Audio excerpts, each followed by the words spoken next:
Well, a Fort Pierce man is in the hospital recovering from a bee attack. He says he was stung nearly 150 times. Can you imagine? Only on 5, he spoke with Megan McRoberts about what he was doing when he was swarmed.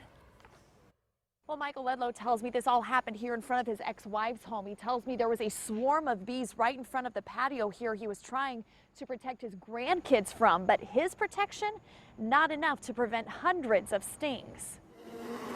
Bees still swarm the front of Michael Ledlow's ex-wife's home, even after he tried to get rid of them on his own. I volunteered. I took it on my own to do it because my granddaughter lives there, and she's been battling leukemia for over 3 years.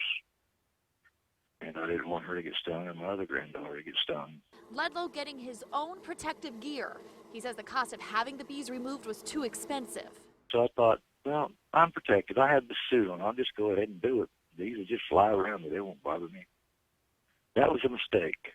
Ledlow says he tried sucking up the bees into a shop vac. But I trapped so many in my shop vac that it must have smothered the filter and it burnt the motor up. The bees then started to swarm him, stinging him through his gloves.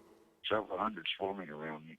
He ran inside, but determined to complete the job. I went back out and I tried it again, and same thing happened. They tore my hands up. Ledlow says his hands swelled up. It felt like my hands were on fire. His chest tightened and he couldn't breathe. He was sent to the hospital where he's in fair condition, now hanging up the bee suit. I'm never putting it on again.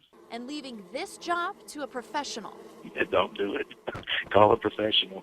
Now, Ledlow wouldn't say exactly what his plans are moving forward to take care of this bee problem, but he does say arrangements are being made to have a professional get involved as soon as possible. In Fort Pierce, I'm Megan McRoberts, WPTV News Channel 5.